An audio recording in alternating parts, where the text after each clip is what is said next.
so we're going to try something a little different today, and I'm going to go with a Switch Pro controller. I've already blasted this in the cabinet, so you can see it's nice and flat, ready to take some paint.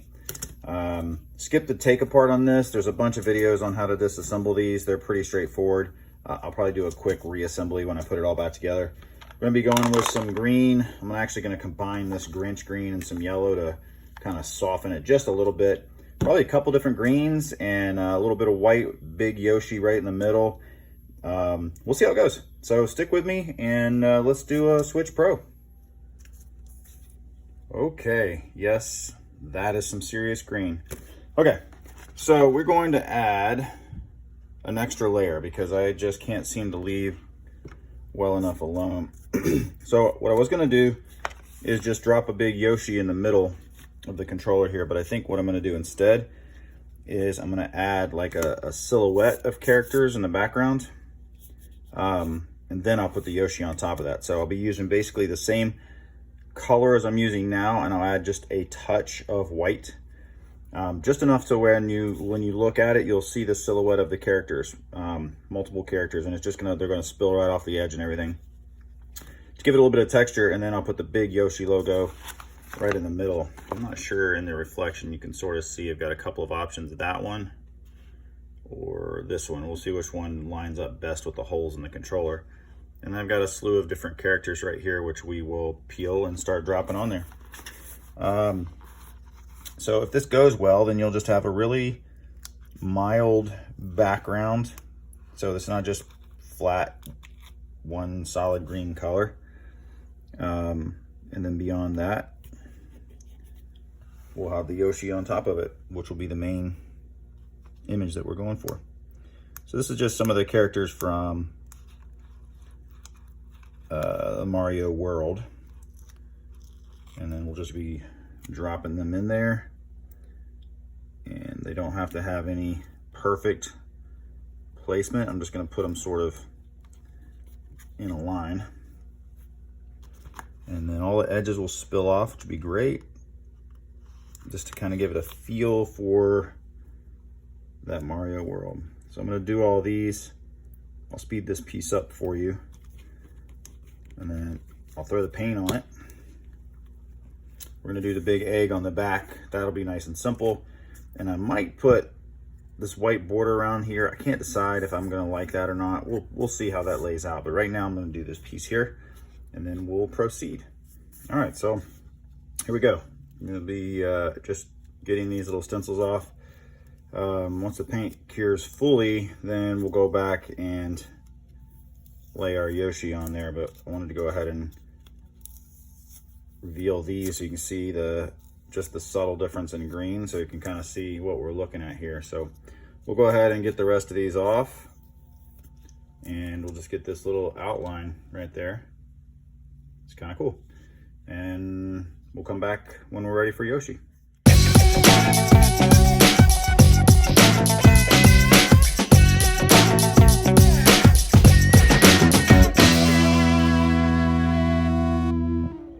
Okay, we're ready to lay Yoshi's face on here.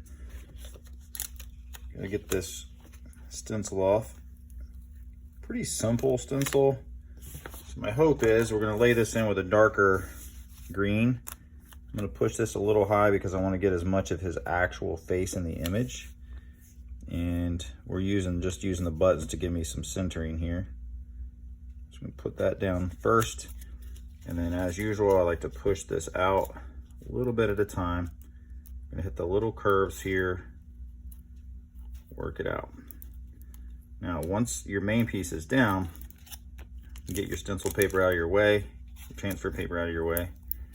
Then you'll go back and make sure that all of your edges are clean. You have to be careful that it doesn't remove something when it's on the edge, because I want just that little tip there. So either way, so we're gonna relieve this pressure here so that this curve goes down. You just wanna make sure so you don't end up with paint underneath what you're doing, that you get all those little pieces right here where the paint can get under. You want to avoid that. So I always like to make sure they're pushed down nice and tight. And then right before I lay paint, I'll hit them again. So we're gonna mask this guy off now. We're gonna hit this with a dark. And then again, we're gonna match the egg with the same dark green. And I think maybe we'll do some white speckles on there. We'll see how that goes. But anyway, we're gonna do that. Back in just a second. Okay, so there is Yoshi. Ready to rock and roll. A little slightly different take on the egg. And then the grips. So I don't know if I mentioned this earlier on. This is for a, it's actually for a 4-year-old. Pretty cool gift for a 4-year-old, but this will be how all the parts come together, so you can see all the colors will connect and everything. But we'll get this bad boy assembled once everything's fully cured and dried, and we'll be ready to wrap it. Hope you like it. Let me know what you think in the comments. Okay, time for a little assembly. We got Yoshi all cleaned up and ready to go. And we're just gonna drop all of our parts back in. And like I said, this is the first one I've done, so getting this one back together should be quite fun. It's interesting, it actually has more parts than like a PlayStation 5 or even an Xbox controller, really.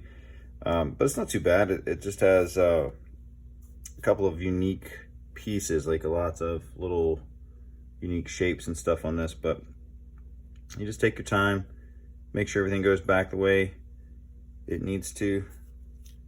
Everything has a shape, so it'll go back in. And yeah, that's it. You're just gonna get it together. So yeah, I'm going to speed this up as usual, and then at the very end we'll go ahead and put it all together. So but you can see, like, again, every little piece has a specific shape to it, so you can get it all back in the same spot. Just remember, you're probably smarter than the person that assembled this thing in the first place. Okay, here we go.